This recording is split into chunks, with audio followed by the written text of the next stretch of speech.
السلام عليكم ورحمة الله وبركاته.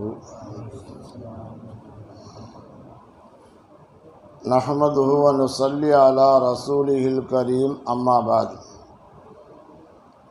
قال الله تعالى في القرآن العظيم والفرقان المجيد: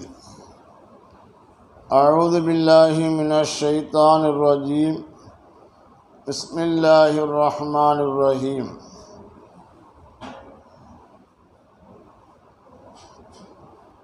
إنما يخشى الله من عباده العلماء. صدق الله العظيم. அனைத்து புகழும் அல்லாஹ் ஒருவனுக்கே உண்டாவதாக. சலாத்தும் சலாமும் இருலோகத்தின் தலைவர் சய்யிதுல் அன்பியா ஹஜ்ரத் ரசூலுல்லாஹி ஸல்லல்லாஹு அலைஹி வஸல்லம் அவர்கள் மீதும் அவர்களின் தூய்மையான குடும்பத்தினர்கள், சத்திய சஹாபாக்கள், தாபீன்கள், தபா தாபீன்கள், முஹத்திஸீன்கள், முஃபஸ்ஸிரீன்கள், முஜ்தஹிதீன்கள், இமாம்கள், ஷேகுமார்கள், உலமாக்கள், முன்னோர்கள், நம்மோர்கள் பூரா உம்மத்தினர்கள் மீதும் என்றென்றும் நிறைவாக உண்டாவதாக. ஆமீன். கண்ணியத்திற்குரிய அல்லாஹ்வின் நல்லடியார்களே, அருமை சகோதரர்களே, தாய்மார்களே, அருமை நாயகம் ஸல்லல்லாஹு அலைஹி வஸல்லம் அவர்கள் கூறுகின்றார்கள்: அஸ்ஹாபி கன்னுஜூம் பி ஐயுஹும் யுக்ததைத்தும் யுஹ்ததைத்தும். وقال أيضا: خير القرون قرني ثم الذين يلونهم ثم الذين يلونهم. அருமை நாயகம் ஸல்லல்லாஹு அலைஹி சொல்கின்றார்கள், காலத்தில் சிறந்த காலம் பொற்காலம் என்பது என்னுடைய காலம், அதற்கு அடுத்த காலம், அதற்கு அடுத்த காலம் என்று சொல்லி முடிச்சிட்டாங்க. அப்படியே கர்ன் என்ற அரபி வார்த்தைக்கு ஒரு நூற்றாண்டு அர்த்தம். ஸல்லல்லாஹு அலைஹி வஸல்லம் அவர்களும் அவர்களோடு சேர்ந்து பயணித்த சஹாபாக்கள் இவருடைய காலங்கள் முதல் நூற்றாண்டோடு முடிந்துவிட்டது. இரண்டாவது நூற்றாண்டில் அந்த சஹாபாக்களும் தாபீன்களுடைய காலமும் சேர்ந்து வந்துச்சு. இது ரெண்டாவது நூற்றாண்டு. மூணாவது நூற்றாண்டு தாபீன்களும் தபா தாபீன்களும் சேர்ந்து உள்ள காலம். இது 3 நூற்றாண்டு. இந்த 3 நூற்றாண்டு தான் சிறந்த காலம் என்று சொல்லப்பட்டது. இந்த காலத்தில் யாரெல்லாம் வாழ்ந்தார்களோ அவர்களில் யாரை பின்பற்றினாலும் நாம் நேர்வழி பெறலாம். அதில் எந்த ஒரு சந்தேகமும் கிடையாது. அவ்வளோ பெரிய அற்புதமான முறையில் அவர்கள் வாழ்க்கையை ஸல்லல்லாஹு பார்த்து சஹாபாக்களும், சஹாபாக்களை பார்த்து தாபீன்களும், தாபீனை பார்த்து தபாவும் செஞ்சாங்க. அதனாலே சொல்கிறாங்க, அந்த 3 நூற்றாண்டுக்குள்ள ஹதீஸ் கரந்தங்களை கோர்வை செய்த எல்லா மக்களாலும் போற்றப்பட்ட சிஹா சித்தா சொல்லக்கூடிய 6 கிரந்தங்களையும் எழுதி மக்களுடைய மக்பூலியத்தை பெற்றுக்கொண்ட 6 இமாம்களும் இந்த 3 நூற்றாண்டுக்குள்ளே முடிச்சு போயிட்டாங்க. அதே போல் 4 மதுஹபை சேர்ந்த இமாம்களும் இந்த 3 நூற்றாண்டுக்குள்ளே வந்துட்டு போயிட்டாங்க. அதுக்கு பின்னாடி நிறைய பேர் மார்க்கத்தை உண்டாக்க முயற்சி பண்ணாங்க. ஸல்லல்லாஹு அலைஹி அவங்கள தடுத்துட்டாங்க. இந்த 4 மதுஹபுக்கு மேலே அடுத்த மதம் கொண்டு வராதீங்கன்னு சொல்லிட்டாங்க ஸல்லல்லாஹு அலைஹி வஸல்லம். நான் கஸாலி ரஹ்மத்துல்லாஹி முயற்சி பண்ணாங்க. பெரிய பெரிய உலமாக்கள் செஞ்சாங்க, திறமை இருந்துச்சு, முயற்சி பண்ணாங்க. ஆனால் எல்லாத்தையும் ஸல்லல்லாஹு அலைஹி வஸல்லம் கடவுளை தோண்டி எல்லாம் தடுத்துட்டாங்க. இந்த 3 நூற்றாண்டுக்குள்ளே வரக்கூடிய அந்த மக்களில் யாரை நீங்கள் பின்தொடர்ந்தாலும் நீங்கள் வெற்றி பெறலாம் அப்படின்னு சொல்லியிருக்காங்க. இன்றைக்கி வரும்பொழுதே ஆனிபாவுடைய பயானை கேட்டேன். அரபியா உருதுல, அதாவது உருது வாசத்தில் அறிஞ்சாங்க. அதில் சொன்னாங்க, இந்த 3 நூற்றாண்டுக்கு பின்னாடி உலமாக்கள் தான் அதுக்கு அடுத்தவர்கள். யாரெல்லாம் கல்வியை கற்று தன் நிலையை மறைத்து அல்லாஹ்வுக்காண்டி சேவை செய்கின்றார்களோ இந்த உலமாக்களை நீங்கள் பின்பற்றுங்கள், நீங்கள் நேர்வில் பெறுவீர்கள் என்று ஆணிபாவாக சொன்னாங்க. இன்றைக்கி இப்போ வேனில் கேட்டேன், வரும்போது கேட்டேன். அவ்வளோ பெரிய உலமாக்கள் நிறைய வாழ்ந்துருக்காங்க, தன்னை மறைத்து வாழ்ந்துருக்காங்க. முகலாய பேரரசுடைய காலத்தில் குத்துபுத்தீன் சொல்லக்கூடிய ஒரு பெரிய ஆலிம், சமுதாயத்திற்கு மிகப்பெரிய தியாகம் செய்யக்கூடிய ஆலிம், தன்னுடைய நிலையை மறைத்து அவன் மக்களுக்கு சேவை செய்வதற்காக வேண்டி முஃப்தியாக காதியாக நியமிக்கப்பட்டு அந்த டெல்லியில் உண்டான எல்லா பகுதிகளுக்கும் அவர்களுக்கு முறையாக நியமிக்கப்பட்டிருந்தாங்க. இவங்க வாழக்கூடிய அந்த காலத்தில் தான் நிசாமுதீன் வலியுல்லாவும் வாழ்ந்துருக்காங்க. இன்றைக்கி டெல்லியில் நிசாம் அடைக்கிறாங்க இல்லையா, அவங்களும். அவங்க யார் அப்படின்னாக்க நம்ம குத்துபிலிருந்து ஹாஜா மன்சி அஹமத்துல்லாவுடைய ஹலீஃபாவுடைய ஹலீஃபா. அதாவது சொல்ல போனாக்க குத்துபுதீன் பக்தர் அஹமத்துல்லாஹி அவங்களுடைய ஹலீஃபா. அவங்களுடைய ஹலீஃபா யாருன்னு கேட்டாக்க ஃபரீதுத்தீன் ஒரு ஹலீஃபா. அவங்களுடைய ஹலீஃபா நிசாமுதீன் வலியுல்லா. ஆமாம், பெரிய விசேஷமானவங்க. அல்லாஹ்வோடு தன்னை அப்படியே அர்ப்பணித்து தன்னுடைய வாழ்க்கையை அல்லாஹ்வுக்காகவே அல்லது வாழ்ந்தவர்கள் அந்த அந்த பெரிய நாதாக்கள் நிசாமுதீன் வலியுல்லா சொல்லக்கூடியவங்க, பெரிய வலி விசேஷமானவங்க. ஆனால் அவர்கள்ட்ட ஒரு பழக்கம் இருந்துச்சு. என்ன பழக்கம் இருந்துச்சுனாக்க, அல்லாஹ்வை பற்றி யாராவது இனிமையான குரலில் ஒரு பாட்டு மாதிரி படிக்க ஆரம்பிச்சுனாக்க தங்களை அறியாமலேயே எந்திரிச்சுட்டு ஆட வச்சுருவாங்க. அவங்க அல்லாஹ்வுடைய அந்த தஜல்லியாத்தை பார்த்து, அல்லாஹ்வுடைய அந்த நூறானியத்தை பார்த்து, அல்லாஹ் மீது தன்னை அப்படி அர்ப்பணிக்கக்கூடிய பெரிய மகான். எப்பேற்பட்ட மகான் சொன்னாக்க, ஒரு தடவை சொல்லப்படுற ஒரு ஷேக்கு சொல்கிறாங்க, நீ அல்லாஹ் உன்னை பிரியப்படுவதை நீங்கள் பிரியப்படுறீங்களா, அல்லது நீங்கள் அல்லாஹ் பிரியப்படுற மாதிரி எனக்கு ஆசைப்படுறீங்களா அப்படின்னு கேட்டாங்களாம். எப்படி அல்லாஹ் உங்களை பிரியப்படுறது மாதிரி நீங்கள் ஆசைப்படுறீங்களா, அல்லது நீங்கள் அல்லாஹ் பிரிய ஆசைப்படுறீங்களான்னு கேட்டாங்களாம் அவர் ஷேக்கு. இவங்களுக்கு ஒன்றும் பதில் சொல்ல தெரியல. சொன்னவன்னு சொன்னாங்க, எனக்கு என்னென்னு சொல்ல தெரியல, நீங்களே சொல்லுங்களே அப்படின்னாங்களாம். அவங்க சொன்னாங்களா, உங்கள் அம்மாட்ட போய் கேட்டுவா, அப்படின்னாங்களாம். உடனே பெறப்பட்ட அம்மாவோட கேட்குறதுக்காக வந்துருந்தாங்களாம். இடையே ஒரு சாது படுத்திருந்தார். அது கூட யோப்பா கூப்பிட்டு அவர் இதே கேள்வி கேட்குறாரு, அல்லாஹ் உண்மை பிரியப்படுற மாதிரி நீ இருக்க பிரியப்படுறியா, அல்லது நீ அல்லாஹ் பிரியப்படுறதுக்கு பிரியப்படுறியா அப்படின்னு கேட்டாங்களாம். எனக்கு தெரியலன்னாங்களாம். அதனால் உங்கள் அம்மா போய் கேட்டுவா அப்படின்னாங்களாம். என்ன நம்முடைய சைஹ் அப்படின்னு சொன்னாங்க, இந்த மஜ்தூபா இருக்கிறாரு இவர் அப்படின்னு சொல்கிறாரு, பங்கரியா இருக்கிறாரு, பேகாலா இருக்கிறாரு இவர் சொல்கிறாரு, சரி அப்படின்னு அம்மாட்ட போனாங்களாம். அம்மாட்ட போனோடனே அம்மா கேட்டோடனே அவங்க சொன்னாங்களாம், அல்லாஹ் உன்னை பிரியப்படுறது மாதிரி ஒன்று ஆக்கிக்கொண்டாங்களாம். அதாவது மஹபூபே இலாஹியாக ஆக்கிங்க, ஹுப்பே இலாஹி இல்லை மஹபூபே இலாஹி ஆக்கிங்க அப்படின்னாங்க. அது இன்றைக்கி பார்த்தீங்கன்னாக்க அந்த டெல்லியில் மறுக்காதில் போய் அந்த அவங்களுடைய மசாலா பார்த்தாக்கா மேலே மஹபூபே இலாஹின்னு போட்டிருக்கோங்க, பேர் மேலே போட்டிருக்கோம். அவங்க இது அப்படி எழுதியிருக்கோம். அல்லாஹ் பிரியப்படுற மாதிரி ஒன்று ஆக்கிட்டு கொள்ளுங்க அப்படின்னு தாயார் சொன்ன உடனேயும் அந்த செய்தியை சுப செய்தியை இந்த சாதனை சொல்கிறதுக்காக வேண்டி வேகமாக ஓடி வந்தாக்க அவர் மொத்தம் போயிட்டார். மொத்த போய் மக்களுக்கு தெரியல, அவருடைய அந்தஸ்து என்னன்னு தெரியல, ஓரமாக தூக்கி போட்டாங்க. வந்தாங்க, வந்தவொடனே எங்கே மொத்தத்தில் ஒந்தானே இருந்தாங்க, அந்த தான் கிடக்க, என்னப்பா அப்படி சொல்கிறீங்க, எவ்வளோ பெரிய மகான் தெரியுமா அவர், அல்லாஹ் போய் இல்லைங்க நீங்கள் அம்மாட்ட கேட்க சொன்னீங்க, அம்மாட்ட கேட்டு வந்துட்டு நீங்கள் மொத்தப்படி இல்லைங்க. உடனே அவர் ஐயா உயிர் பெற்று எழுந்து நீ மஹபூபையில் ஆகி கீழ்ச்சி பார்த்துட்டான். அதே செய்தியை கொண்டு வேகமாக செய்தி சொன்னாங்களா, செய்தி இதே செய்தி சொன்னாங்களாம். சரி சொன்னாங்கன்னாக்க அவங்க அவ்வளோ பெரிய மகானாக உள்ளவங்க இசை பிரியர், இசைச்சாக்க அப்படி திரும்ப ஆலோசிவாங்களாம். ஆனால் மார்க்க ரீதியாக இசை கேட்பது கூடுமா கூடாதா அப்படின்னாக்க நம்ம லாஹிரியத்தான முறையில் சொல்லுவோம், சரீரத்தில் சொல்லுவோம் கூடாதுன்னு சொல்லுவோம். இதுதான் இசை கேட்கக்கூடாது, இசையில் பிரியமாகக்கூடாதுன்னு சொல்லுவோம். ஆனால் இறை காதலவங்க அவங்களுக்கு தனிப்பட்ட பிரேத்தியமாக அவங்க ஜாயிஸ் ஆகுது வந்து. ஆனால் அந்த நேரத்தில் இந்த காஜாரக்கூடிய குத்துபுதீன் என்பவர் வந்து அந்த ஏரியா போல் சுற்றி வர்றாரு.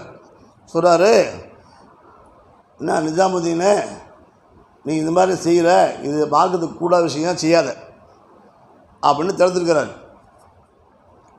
தடுத்த உடனே அவர் சிரிச்சுக்கிட்டே சரி தலையாடிட்டார்.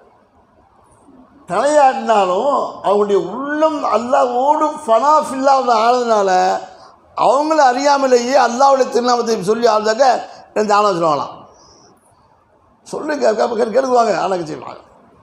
இப்படி போது சொன்னாங்களாம், பல சொன்னாங்களாம் இந்த மாதிரி இந்த மாதிரி செஞ்ச எங்கே நீ செய்கிறியோ, எந்த பந்தக்கால் கீழே போய் செய்கிறியோ அந்த பந்தக்காலை வெட்டி விட்டுருவேன், ஜாக்கிரதை அப்படின்னாலாம். செலாக்கிடலாம். இப்படி பல இடத்துலையும் இந்த மாதிரி ஒரு இடத்துல மேலே ஒரு கல்யாண மண்டபத்தை ஒரு இதில் விசேஷத்தில் ஒரு மனிதர் பாடுபடி வந்து ஆரம்பிச்சிட்டாங்களாம். ஒரு கோவம் வந்துருச்சு, நான் சொல்லிகிட்டே செஞ்சுட்டேங்கிட்டு பந்தக்கால் வெட்டிட்டு பண்ணாலாம். பந்தக்காலை வெட்டி விட்டால் பந்தக்கால் சேர்ந்து ஆரம்பிச்சிச்சான், பந்தக்காலம் சேர்ந்து ஆரம்பிச்சான்.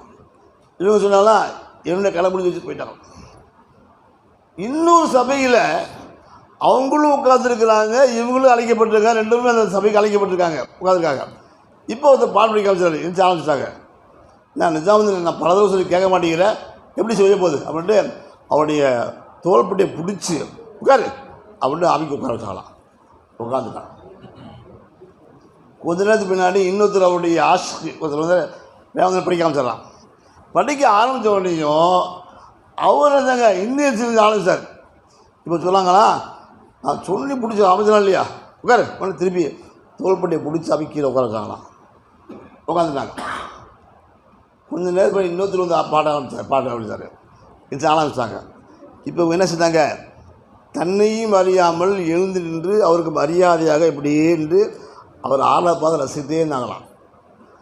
மக்கள்லாம் கேட்டாங்களாம், 2 தடவையும் நீங்கள் சட்டம் போட்டு தடுத்தீங்க, 3ஆவது தடவை வந்து அவரை எரிஞ்சலோடு நீங்கள் ரசிக்க ஆரம்பிச்சிட்டீங்களே, என்ன காரணம் என்பது அவங்க இப்படி பார்த்தாங்களாம். பார்த்துட்டு சொன்னாங்களாம், என்னுடைய ரகசியத்தை நான் வெளிப்படுத்துறதுக்கு தயாராக இல்லை, ஆனால் மக்களுக்கு மத்தியில் பிரச்சனை வந்ததுக்கு பின்னாடி நான் சொல்லாமல் இருக்க முடியாது.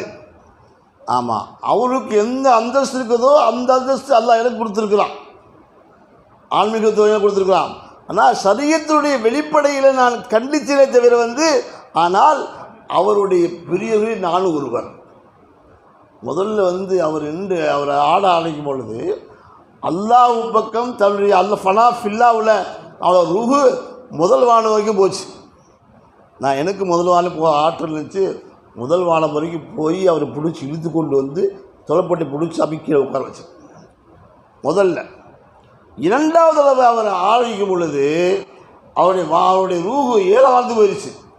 அப்போலாம் அந்த போயிருந்து 7ஆவது வானத்து வரைக்கும் போகிற எனக்கு ஆற்றல் இருந்துச்சு, நான் பிடிச்சி கொண்டு வந்து உட்கார வச்சு. 3ஆவது தடவை அவர் இருந்துச்சு ஆடும் பொழுது அவருடைய ரூஹு அல்லாஹுக்கு முன்னாடி போயிடுச்சு.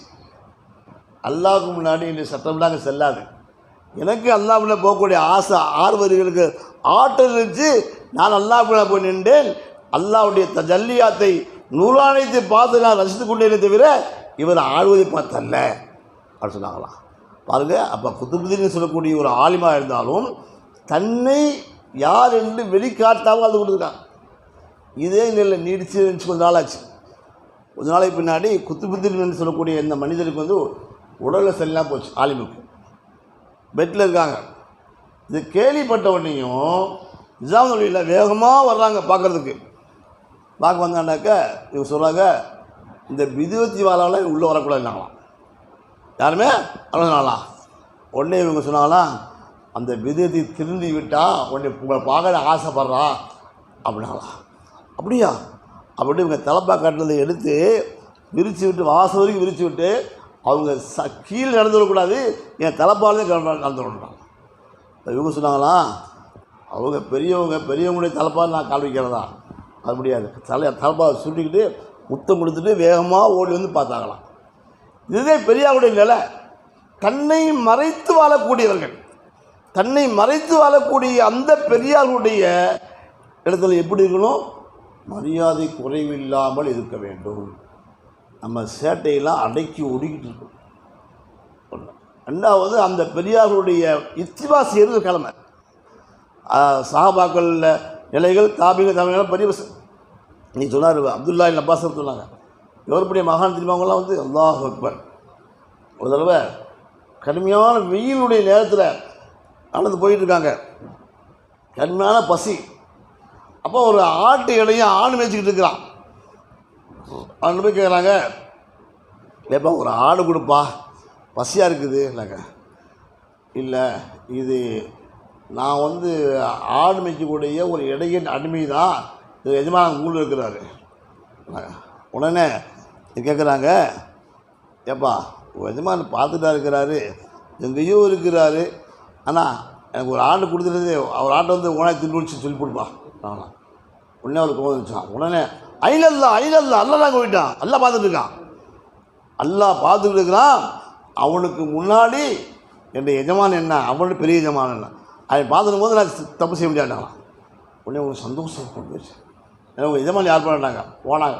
எஜமான் கண்ட யாருங்க அவங்க, அவர் இந்த அடிமையை உரிமை விடுங்க, அந்த ஆட்டையும் அவருக்கு கொடுக்கலான்னு இருக்கிறேன்.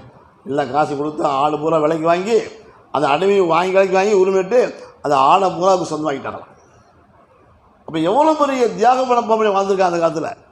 ஆனால் தங்களை மறைத்து வாழக்கூடியவர் தான் அந்த உலமாக்கள் ஆளுங்க.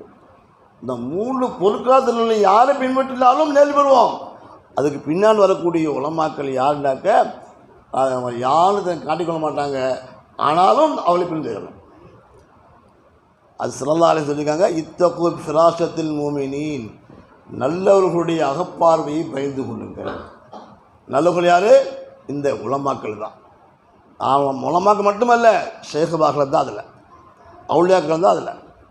அங்கே போனால் மரியாதை குறைவாக எந்த வார்த்தையும் பேசக்கூடாது, கிண்டலாகவும் யாரும் பேசக்கூடாது. அங்கே உட்காந்துக்கிட்டு நல்ல முறையில் நடந்து கொள்ளணும். நல்லதான் வாழ்க்கையில் முன்னேற முடியும், இல்லைன்னா போச்சு. இந்த மாதிரி நாதாக்கள் வாழ்ந்த காலம். அதற்கு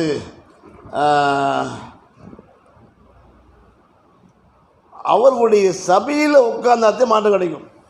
அதுக்கு கால தையூசா எழுதியிருக்காங்க, உலமாக்களுடைய சபைகளில் உட்கார்ந்திருப்பது. உலமாக்கள் யாருங்க? அல்லாவை அறிந்து புரிந்து தன்னுடைய வாழ்க்கையை அமைத்து கொண்டவர்கள். நம்ம என்ன சொல்லுவாங்க, ஆராய்ச்சி பண்ணக்கூடாது. உட்காந்துக்கிட்டு இவர் என்ன அவளியாவா, இவர் நம்ம சுண்ணத்தூள் வைக்கிறாரு, திசையம் வைக்கிறாரு, அந்த நம்ம ஆராயக்கூடாது. மாமா இருக்கிறாரா, பயணம் செய்கிறாரா, அதோடு படிக்கணும், அதோடு பண்ணலாம். உலமாக்களாக எல்லாத்தையும் மரியாதை செய்யணும்னாக்க அல்ல யாருக்குள்ள மனசு சொல்லணும். இப்படி பிடிக்கிறாரையும் பார்க்கக்கூடாது. எல்லாம் நமக்கு வழி செஞ்சு உண்டாக்குவான். அதனால் யாரையும் குறைவாக மதிப்பிடாமல் நம்முடைய வாழ்க்கையில் கொண்டு வருவேனால் அன்றைய நான் அன்றைக்கே சொல்லியிருக்கேன். ஒருத்தர் வேகமாக வந்தார், பிள்ளாசுக்கு வந்தார். ஒருத்தர் அறகுறை ஆடையும் நிர்வாகப்படுத்திருக்கார் ஒருத்தர் பள்ளிவாசலில். அவருக்கு என்ன செய்யுது, கோவம் இல்லை. என்ன செஞ்சார், இது பாவம், யாரோ தெரியல, பாவம் ஆடை இல்லை போல தெரியுது, 60 ஆடையை படுத்திருக்கிறாரு, அதனால் நல்ல ஆடை வாங்கி கொடுப்போம்னு வேகமாக கடையில் போய் ஒரு ஜவுளிக்கல்ல போய் துணி வாங்கிட்டு வேகமாக வர்றாரு. அந்த அவரை காணோம். இப்போ கவலைப்படுறாரு, பாவம் துணியே இல்லை போல தெரியுது, 60 ஆடை படுத்திருக்கிறாரு, ஏதாவது துணி ஒன்று ஆசைப்பட்டு அது போயிட்டாரே, இல்லை கவலைப்பட்டாராம். நம்ம வந்து என்ன செஞ்சுமா போவதுண்ணா, எவன்டா பிள்ளாச படுத்துருக்கேன் 60 ஆடோட மனசில் அன்றைக்கி திட்டாமல் சொல்லுவோம். அவர் அப்படி செய்யலை. இப்படி செஞ்சதுனால அல்ல என்ன செஞ்சுமா, அன்றைக்கி இரவு கனவுல வந்து அவர் கனவு சொல்லுவாங்க, என்னுடைய அடியானை கண்ணியப்படுத்துவதற்கான ஆளை வாங்கி கொண்டு வந்த உண்டை எல்லாம் கண்ணியப்படுத்துவாங்க அப்படி சொல்லப்படுச்சு. இதுதான் உண்மை. இல்லை, அதனால் குறையான படுத்து பார்க்கக்கூடாது. ஒரு ஷேகு இருந்தாங்க, அவட நிறைய பேர் வந்து பையத்து வாங்கினாங்க. ஏங்க பையத்து வாங்கினாங்க அவங்க கேட்டாங்க, ஒன்றும் புரியல, யாருக்கும் புரியல. இவங்க சொல்கிறாங்க, நிறைய பேர் பையத்து வாங்கியிருக்காங்க, நம்ம சொல்லாமலே செய்ய மாட்டேங்கிறாங்க, சொல்லாமல செய்ய மாட்டேங்கிறாங்க, ஒரு சோதனை வைக்கணும் அப்படின்னாங்க. என்ன சோதனை வைக்க போகிறீங்க அப்படின்னு கேட்டாங்க. அது நான் செய்ய பாரு அப்படின்னாங்க. எல்லாம் என்ன சொல்ல வந்தாங்க, ஷேகன் அவர்களே வியாபாரத்தில் சரியில்லை, துவா செய்யுங்க. ஷேகன் அவர்களே எல்லாம் கஷ்டமாக இருக்குது, துவா செய்யுங்க. யாராவது நான் அல்லாஹ்வை அடையணும், எனக்கு அமல் கொடுங்க, அல்லாஹ் யாரும் சொல்கிறதே இல்லை, யாரும் சொல்லலை, நிறைய சொல்ல ஆரம்பிச்சாங்க. என்ன செஞ்சாங்க, ஒரு நாள் வெளியிருந்து வரும்பொழுது ஒரு அழகான பெண்ணை கட்டி பிடிச்சி மனதை இல்லாத முத்தம் கொடுத்து வாயோட வாய் வச்சு சாப்பிட்டுக்கிட்டே வந்தாங்களாம் உள்ள. பார்த்த உடனே இந்த ஆளுக பூராமே ஓடி போயிட்டாங்களாம். சே, இவர் சேகர் கொஞ்சம் ஒரு அழகான பெண்ணை வந்து இப்படிலாம் இல்லாத பண்ணி கட்டி பிடிச்சிருக்காரு, இவர் சேகர் கிடையாது, போ ஓடி போயிடலாம். ஒரே ஒரு மனிதர் மட்டும் என்னுடைய செய்கு அழகான ஒரு பெண்ணோடு போகிறாங்க, அவங்களுக்கு குளிக்கிறதுக்கு தண்ணி தேவைப்படுமே அப்படின்ட்டு சுருதி காய்ச்சி இருந்தாங்க. வந்து இப்போ அவங்க போயிட்டு கொஞ்ச நேரம் வெளியே வந்தாங்களா, நீ எப்போ வெளியே உட்காந்துருக்குற ஏங்க மாவா நீங்கள் குடிக்கிறது உங்களுக்காக தண்ணி வச்சுருச்சு. அவருக்கு எதுவுமே அவருக்கு புரியல. என்னுடைய செய்கு அவ்வளோதான். கொஞ்ச நாள் மட்டும் கேட்டாங்களா, நீங்கள் ஏன் இப்படி செஞ்சீங்க, ஹராமாச்சேனாக்க, இல்லை நான் ஒரு மலக்குமார்கள் மீது என்னுடைய பார்வையை போட்டேன், யாரெல்லாம் இந்த மலக்கை ஒரு பெண்ணுடைய ரூபத்தில் மாற்றி கொடு, நான் அந்த பெண்ணோடு நான் இல்லாத முன்னாடி போகணும், உண்மையான முறியது யாருன்னு எனக்கு தெரியணும், அதுக்காகவே செஞ்சேன். அப்படி செஞ்ச உடனே தான் அப்படியே ஒரு மலக்கத்தான் எனக்கு கூட கொண்டு போனேன், மலக்கிட்ட ஒன்றுமே நான் செய்ய முடியாது, எனக்கு ஆசையும் கிடையாது. அது ஆன்மீகவாதிகளுடைய நிலை என்ன சொன்னாக்க, அது 4 கல்யாணமும் முடிக்க முடியும், இந்த கல்யாணம் இல்லாமலும் வாழ்க்கை நடத்த முடியும் அவங்களால். உணவுலி மஸ்தான் பெரிய வலியுள்ளா டெல்லியில் அடையிருக்காங்க. அவங்களாங்க ஒரு பிரச்சனையில் அரசாங்கம் அவர் வந்து ஜெயிலில் பிடிச்சி போட்டுச்சு. ஜெயிலில் பிடிச்சி போட்ட உடனே நிறைய பேர் ஜெயிலில் இருக்காங்க பாருங்க. அதில் ஒரு பணிப்பெண் இருந்துச்சு உள்ளே வந்துச்சு. அவர் பேர் நாங்கள் மஸ்தான் அது மஜுதூபிய ஹாலத்துன்னு அர்த்தம். மஜுதுனது தன் நிலையை மறந்தவர்கள். நாங்கள் அந்த பெண்ணை போய் தகாவு நடந்துட்டா பெண்ட்டேன். தகாவு நடந்த உடனேயும் அங்கே இருக்கக்கூடிய அந்த இதில் அந்த ஜெயிலில் கூடிய வாலிபர்களுக்கு பார்த்து ஆசை ரொம்ப அதிகமாகிடுச்சு. அந்த பெண்ணு போய் அரசர்கிட்ட போய் முறையிடுச்சு, இந்த மஸ்தான் இந்த ஆள் என்னை வந்து கெடுத்து போட்டார் அப்படின்னு சொல்லிட்டு. உடனே அரசர் சவுக்கடியோடு உள்ள வந்தார். வந்தோடனே கேட்டார், ஞாபகம் கெடுத்தது, நான் எல்லாம் சொன்னாங்க இந்த இவர் தான். அப்போ சொன்னாரா, என்னை கெடுத்துக்கு என்ன ஆளாக சொல்லுங்க, என்ன இருக்குது பார்த்தாலாம். அவன்கிட்ட ஒன்றுமே இல்லை, எது கையில் நடைமுறையும் ஒன்றுமே இல்லை. இது வரைக்கும் சுற்றி நிற்கிறாங்களா இல்லையா, நீ கையில் நனைஞ்சு போச்சு. ஆமாம், பார்த்தா அப்படி இருக்குது. அதனால் நான் ஒன்றுமே செய்யலை, நான் எதுவுமே செய்யலை, நான் அல்லாஹ்வுடைய அடியானாக இருக்கிறேன், நான் தப்பு செய்யறதுக்கு தப்பு செய்ய. வெளிப்படையில் ஆதாரம் எல்லாத்தையும் வந்துருச்சு, இவங்கள்ட்ட ஆதாரம் இல்லை. காரணம் என்னன்னாக்க, இவங்க தன்னை மறைந்தவர்கள், ஆனால் ஆசையை அடக்கக்கூடிய ஆற்றல் உள்ளவர்கள். ஆமாம், அதாவது ஆன்மீகத்துக்கு அதிகமான ஆசை வரும், ஆனால் ஆசை அடக்கக்கூடிய ஆற்றல் எல்லாம் கொடுத்துருவோம். ஒரு பெரியார் இருந்தார், அல்லாஹ்வுடைய நெருக்கமானவர், ரொம்ப நெருக்கமானவர். அவருடைய தாய்மாமன் சொன்னார், மருமகனே நீ நிக்கா முடிச்சுக்கப்பட்டாராம், எனக்கு வேணாம், நிக்கா முடிச்சாக்க எனக்கு சரிப்பட்டா வராது, என்னுடைய ஆன்மீகத்துக்கு இப்போ இடையூறாக்குன்னு எவ்வளோ கஞ்சி பார்த்தார், கேட்கல, முடிச்சுட்டார். நான் கேட்க முடியும். முடிச்சு வச்சா இரவில் வந்து அந்த பெண்ணு கூட வருது, வந்து உட்காந்துருக்குது. ஒரு வாரம் தொழுதுட்டுருக்கார், தொழுதா ஒன்றா 2 நாள் 3 நாள் தொழுதுட்டே இருக்கிறார். அந்த பெண்ணு உட்காந்து பார்த்து, என்னங்க தொழுதுட்டே இருக்கீங்க, என்னை பார்க்க மாட்டீங்களா அப்படின்னு கேட்டு, இன்னும் திருப்பி தான் இல்லையா, அந்த மாதிரி அப்படி எரிஞ்சு போச்சு. ஏன்னா ஆன்மீகத்தினுடைய ஜோஸ் இருக்கும்போது எதுவும் பேசக்கூடாது, ஃபனாஃபில்லால் இருந்தாங்க அவங்க வந்து பேசக்கூடாது. அதனால் நல்லவர்களுடைய நிலைகள் இப்படியெல்லாம் நிறைய மாற்றங்கள் வரக்கூடிய அமைப்பில் நிலை வாழ்ந்துருக்காங்க உலகத்தில். ஆனால் நம்ம என்ன சொல்கிறோம்னாக்க, நல்லவருடைய சுபத்தை தேடி போகணும்,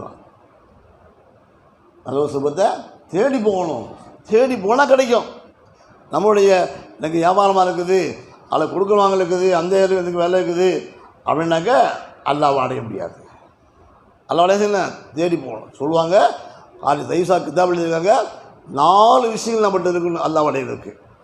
ஒன்று, நம்ம இடத்துல ஷேகுமார் இருந்தால் அவங்கள்ட்ட போய் உட்காரணும், அல்லது ஆளுமைகள் இருந்தால் அவங்கள்ட்ட போய் உட்காரணும்.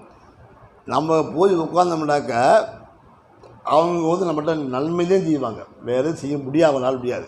ஏன்னா நம்ம நன்மையை நாடி போயிருக்கிறோம், அதனால் அவங்க நமக்கு நன்மை தான் செய்வாங்க, வேலை செய்ய முடியாது. ஒன்று ஒன்று சிறைக்கு போகணும், இரண்டாவது அந்த மாதிரி உள்ள தேடி போகணும், ஷேபா தேடி போகணும்.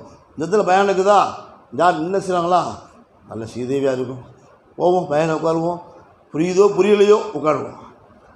அது உருது பயனாக இருக்கட்டும், அரபியானா எந்த பயனாக இருக்கட்டும் உட்காருவோம். இப்போ நான்லாம் ஹஜ்ஜுக்கு போயிருக்கும்போது, மக்கா போயிருக்கும்போது ஒரு பெரியார் இருந்தார் ஷேக்மார், டெய்லி 11 to 12 பயன் செய்யலான்னாங்க. தேடி போயிட்டு போனால் அவருடைய உருது பயானு எனக்கு புரியலை. எனக்கு உருது தெரியும், ஆனால் எனக்கு புரியலை. இருந்தாலும் முழுசாக உட்காந்துருந்து அவங்களுடைய துவாவை செஞ்சாங்க, ஆமீன் போட்டு வெளியே வந்து. ஏன் சொல்லணுன்னாக்க தேடி போகணும்னு சொல்ல வருது, புரியுதோ புரியலையோ அது வேறு விஷயம். பெரியாருடைய சபையில் உட்காரு மாதிரி ஹானுசீத்தார் ஒரு பெரியார் இங்கே இருக்கிறான்னு சொல்லி தேடி போனாங்களாம். யார் ஹானுசீது? ரசூலுல்லாஹ்வுடைய குடும்பத்தை சேர்ந்தவர், தொழுகையாளி. அதில் தொழுகையாளிகள் ரகசி சொல்லக்கூடியவங்க, மிக பேணிக்க உள்ளவங்க. அவங்க சொல்கிறாங்க இந்த பெரியாக்கள் தேடி சொன்னே உடனே போகிறாங்க.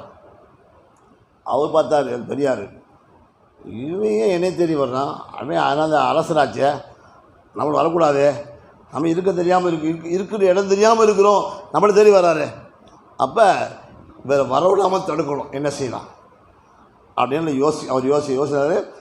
காலை நின்று நேராக நீட்டி விட்டார். அவர் மாதிரி ஏதாவது நீட்டிட்டு கயிறு கட்டிட்டார், இப்படி உட்காந்துருக்கார், கோபம் அப்படி உட்காந்துட்டார். அப்போ அரசர்கிட்ட சொல்கிறாங்க, நீங்கள் யாரை தேடி போகிறீங்களோ அவர் உங்களை பாந்த கால் நீட்டி விட்டுறாரு, அவரும் நினைக்கிறாரு நீ உள்ளே போகாதீங்க, இப்படி போயிருங்கன்றார். இல்லை அவரை பெரியார் என்பதாக எல்லோரும் சொல்லிவிட்டார்கள், என்னை அவமானப்படுத்துகிறாலும் பரவாயில்லை, நான் போய் தருவேன். அதாங்களாம் வந்து உள்ளே வந்து உட்காந்தாங்களாம். இப்போ சாம உட்காந்தாங்களாம். உட்காந்தா கொஞ்ச நேரம் இப்படியே உட்காந்துட்டு, நான் பாரு நம்ம நீட்டி விட்டுருக்கோம், அவமானப்படுத்துகிறோம், அந்த போமைக்கிறான், அந்த சரி உட்காரு நசீது பண்ணிட்டுக்கலாம் கேட்ட ஆலோசனைலாம். நான் வந்து ரசூலுல்லாஹ்வுடைய குழு சேர்ந்தவன்னு அவங்களுக்கு நல்லாவே தெரியும். நான் வந்தப்போ ஏன் கால் நீட்டி விட்டீங்க, அவமாரியா செய்யன்னு விட்டு? எனக்கு வந்து நீங்கள் அவமாரியா செஞ்சாலும் போக மாட்டேன், என்னை கேவலப்படுத்தாலும் போக மாட்டேன், உங்களுக்கு 4 வருஷத்துக்கு திடீர்னு வந்திருக்கேன் நான். அவர் சொல்கிறாராம், நான் காலை நீட்டினதுக்காக உலகம் எனக்கு வேண்டான்னு வெட்டி உதச்சிக்காக விட்டுட்டேன், நீ துனியாவுடைய வாழாவாக இருக்கிற ஒரு அரசராக இருக்கிற, என்னது உன்னுடைய வாடை என் மீது படக்குழந்தைக்க வேண்டி காலை எட்டி ஒதுக்கி போயமாக துனியாவை எட்டி ஒதுக்க ஒன்றே ஒதுக்கிறதுக்கல்ல. நாங்களா கையை மடக்கிட்டீங்க, என்னுடைய கையை அல்லாவை தவிர மாட்டேன் ஆட்டிருக்காது, அல்லா இடத்தையும் நீட்டுவேன், வேறு ஆட்டு நீட்ட மாட்டேன், அல்லா இடத்தையும் எல்லாம் கேட்பேன், ஓன்ட்ட கேட்க மாட்டேன். நிறைய வசதிலாம் கொண்டு வந்தார், வா எடுத்து போட்டார், வாங்கட்டார். இந்த மாதிரிலாம் அரசர்கள்லாம் அல்லாவை அடைந்த நல்ல அடியார்கள்லாம் ஷைகுமார்களை தேடி போயிருக்கலாம். இந்த மாதிரி நம்மளும் வந்து தேடி போனால், அல்லாஹ்வை அடைய வேண்டும் என்று நியத்தோடு போனால் அல்லாஹ் நமக்கு கிடைப்பான். 2வது விஷயம். 3வது விஷயம்னாக்க, இந்த நன்மையை அடைவதற்காக வேண்டி அல்லாஹ்வுக்கு வேண்டி நல்ல ஒரு நண்பரை தெரிந்து கொள்ளணும். அந்த நண்பர் எப்படி இருக்கணும், நம்முடைய முன்னாடியும் பின்னாடியும் எல்லா நேரத்திலையும் நமக்கு நன்மை செய்யக்கூடியவராக இருக்கணும்.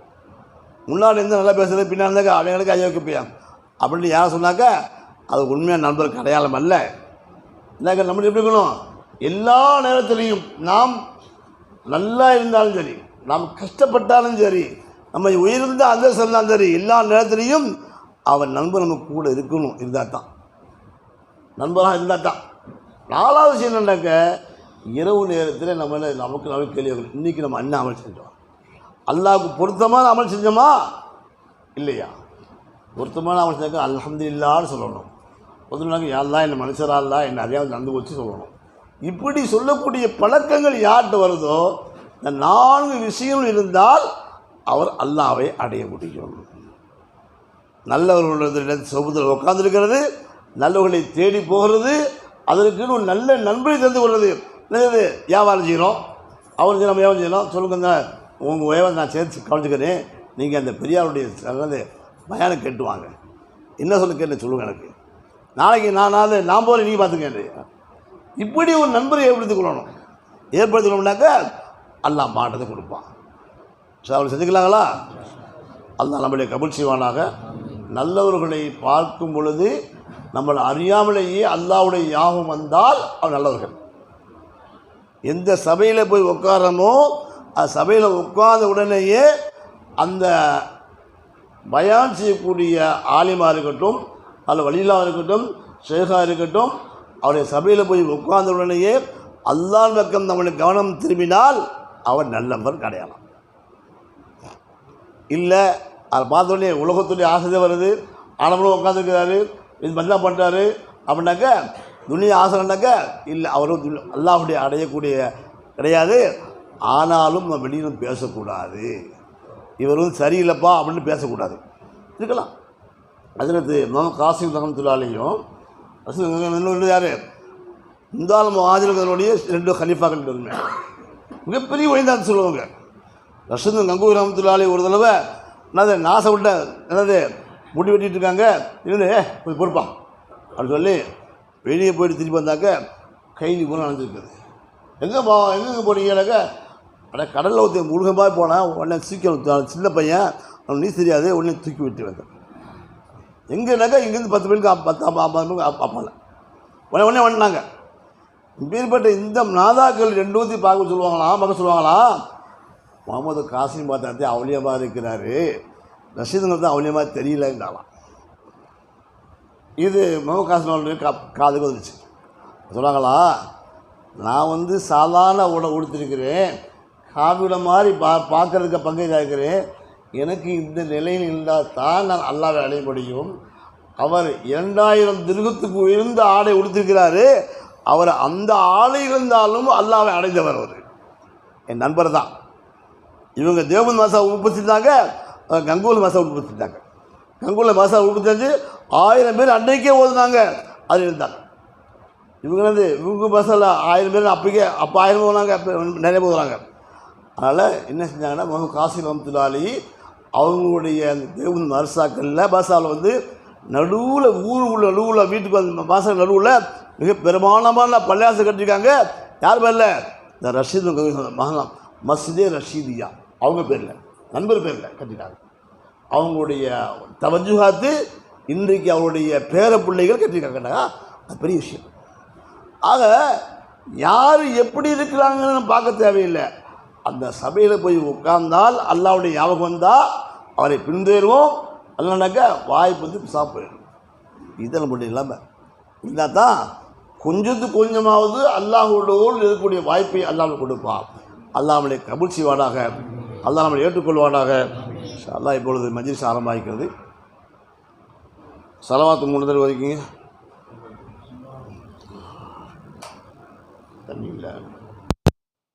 वाला जबात जिक्र मजलिस